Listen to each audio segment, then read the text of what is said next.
Tuh lihat, para Yudas Iskariot langsung nunjuk. Dia lebih senang menyalibkan saudara-saudaranya. Dengerin. Lu sampai mati, iya yang membuat mati lu. Pastor, guru-guru saya retret. Mereka tidak kenal saya. Karena guru kan kenal orang-orang pinter. Saya bodoh.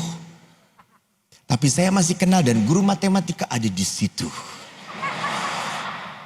Ini saat pembalasan bagi saya. Nasib, what nasib? Gak ada nasib dalam gereja Katolik. Pertanyaan saya rasa semua Bapak Ibu di sini semua pengen beli tanah di surga.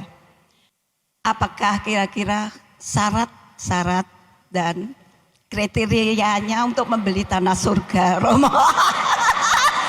Syaratnya, Romo, syaratnya beli tanah di surga. Syarat pertama, mati dulu. Iya toh? Silakan ibu duluan kalau mau, jangan ajak-ajak saya. Sudah jelas? Cicilannya kan harus dibayar tiap hari, Romo. Ambil kitab, ambil mic-nya. Oke. Ya ibu, ya memang ibu itu unik. Syarat masuk surga apa ya? Mati dulu, silakan gitu ya. Mari kita kembali kepada iman kita, Bu. Kita kan derek Gusti, derek Yesus. Mengikuti Yesus itu harus hidup seperti yang Yesus katakan. Kenapa saya mengikuti Yesus? Karena saya tahu Yesus juru selamat. Betul? Karena saya tahu mengikuti Yesus pasti saya akan mencapai sebuah keselamatan kekal.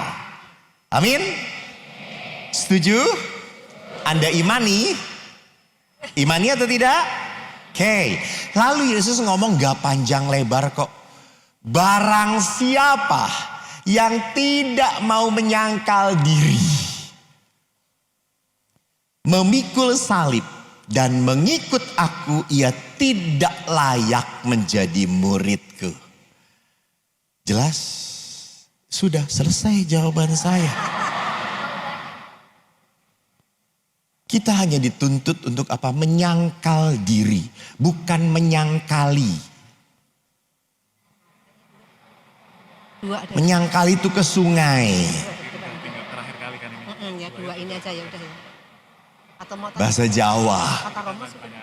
Menyangkal diri itu berarti ajir kontra, melakukan sebaliknya. Contohnya, saya tuh jengkel, maaf contoh. Ibu tuh umat saya, tapi saya jengkel dengan ibu. Walaupun saya jengkel, kan kalau jengkel dengan orang pasti kita ingin menghindari, ya atau tidak? Tapi karena saya mau menyangkal diri, saya justru datang menyapa ibu. Itu menyangkal diri. Tidak diatur oleh perasaan. Udah cukup saya ketua lingkungannya udah cukup, udah capek. Kan namanya ketua lingkungan itu seumur hidup sampai mati saudara-saudara. Tidak ada yang mau menggantikan. Tuh lihat, para Yudas Iskariot langsung nunjuk. Dia lebih senang menyalibkan saudara-saudaranya. Dengerin. Lu sampai mati, iya yang membuat mati lu.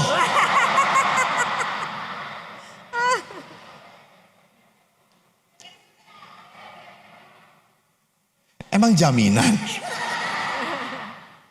Lihat di sini. Bahwa sering kali, udahlah cukuplah saya udah selesai pelayanan. Justru saya tetap melayani. Udah gak mau lah Romo suami saya udah nyebelin banget. Bahkan tadi ibu dengan bahasa kasarnya mengatakan, sudah nasib. What nasib? Gak ada nasib dalam gereja Katolik. Tidak ada nasib. Pilihan hidup. Kau tidak bahagia bukan nasib dari Tuhan. Karena kamu tidak mau bahagia. Salah pilih pun nasib itu namanya. Itu bukan salah pilih, itu bukan salah Tuhan memberkati. Kita salah karena terlalu egois. Ingin suami kita sama dengan kita. Nggak bisa. Nggak bisa. Justru pada saat menyangkal diri, saya menerima kekurangan suami saya. Tapi jengkel Romo, ya sudah. Masuk surga itu harus lewat jengkel, kesel, marah. Iya, tapi ditahan. tidak dikeluarkan. Menyangkal itu, memikul salib. Bapak Ibu jangan lupa, semua orang punya salibnya masing-masing. Punya. Jangan pikir Eko ini yang cengangas-cengenges gak punya salib. Punyalah. Salib saya apa? Ketemu ibu-ibu dan minta foto. Itu salib saya. Enggak ada waktu.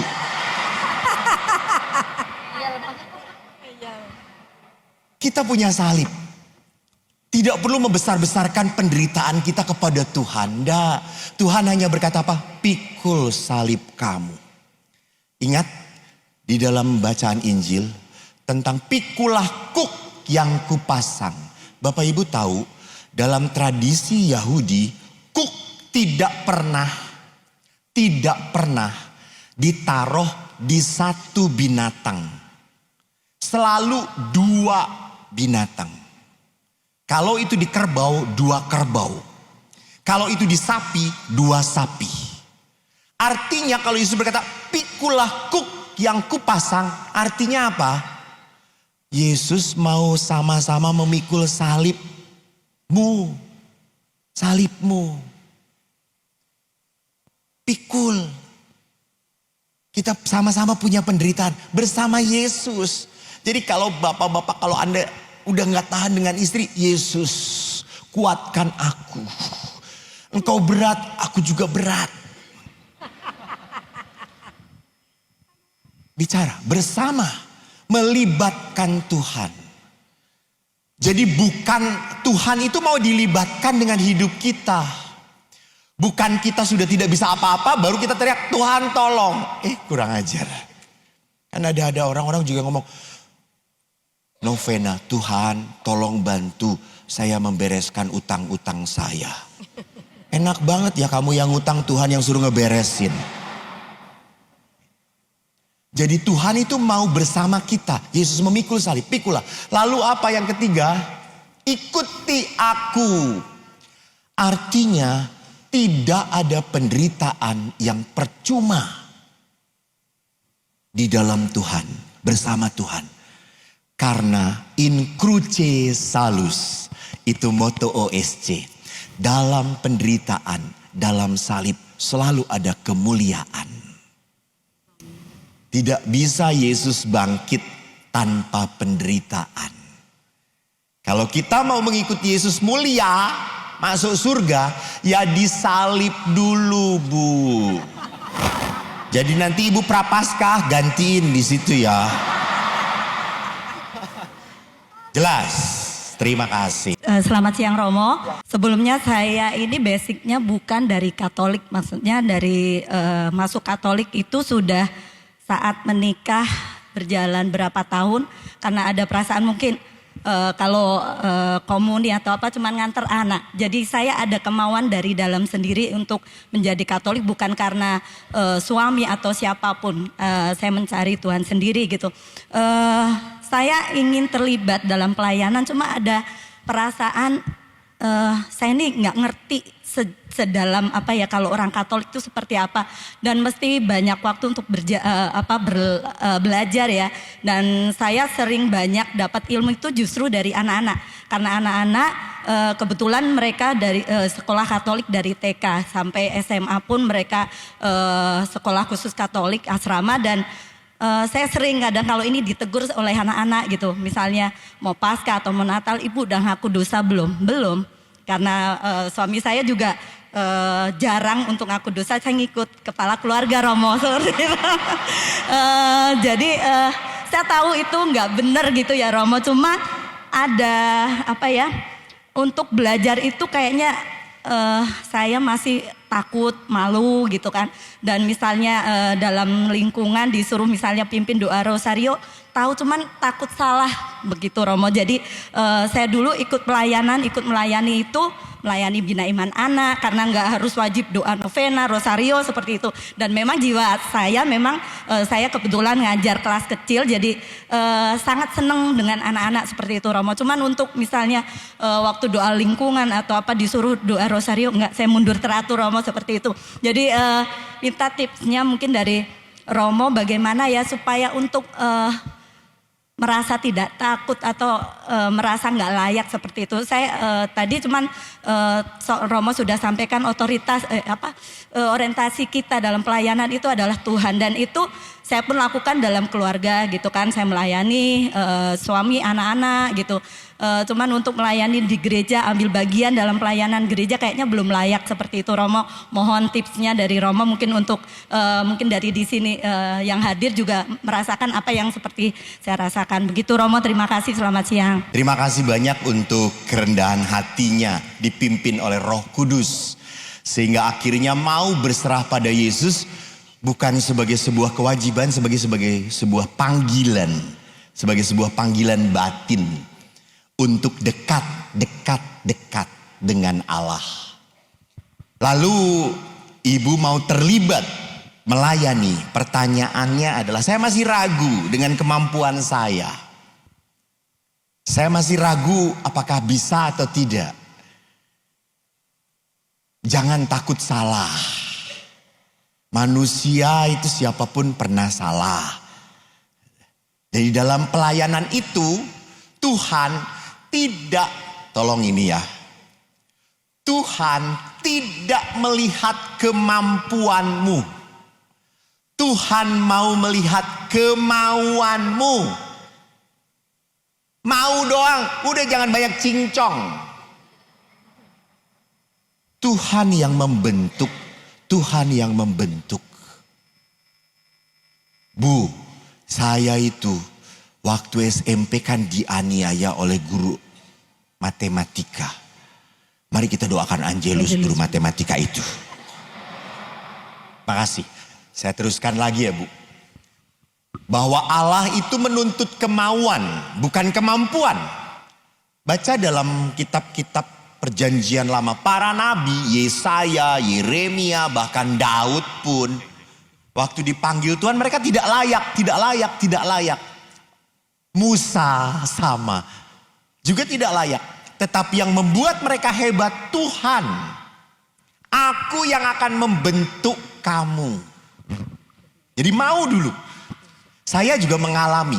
Waktu saya SMP suka dibodoh-bodohin sama guru SMP. Karena matematika saya tidak baik.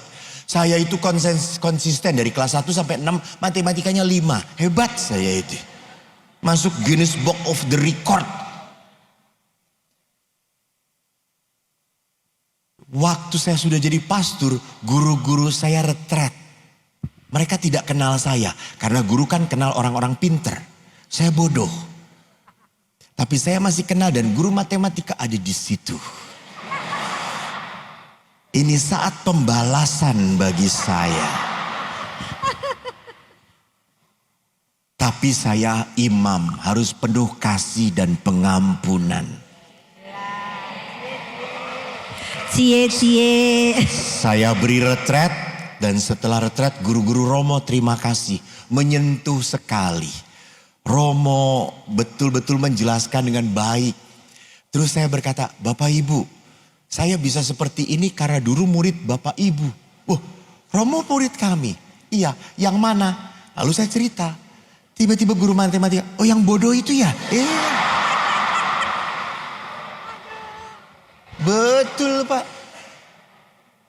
Tapi ingat Pak, roda selamanya tidak ada di bawah. Kadang-kadang ada di atas. Dulu Bapak di atas, sekarang di bawah. Kok di atas? Jadi ibu, yang penting mau. Berikan diri. Nanti Tuhan akan memampukan. Tapi walaupun mau jangan nekat. Artinya kalau sudah nggak bisa nyanyi, jangan ikut kur. Apalagi pemazmur. Gereja bisa hancur.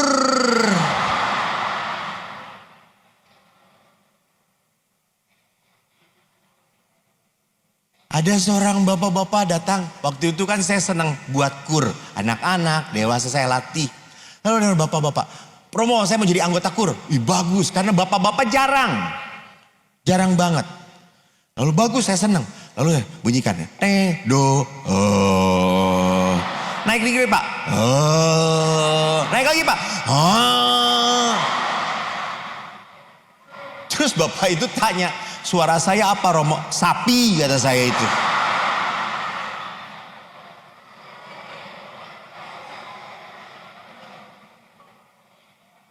Bisa nggak masuk anggota korup? Pak, untuk nyanyi susah, tapi Bapak menyiapkan teks, bisa Pak, kata saya itu. Nah itu. Jadi jangan sakit hati, kita punya talentanya masing-masing. Punya talenta. Gitu ya. Ada kemampuan juga. Gitu. Saya diberi talenta oleh Tuhan, ya sudah, ini yang saya berikan. Ini yang saya persembahkan. Semoga menjawab Ibu. Terima kasih. Oke.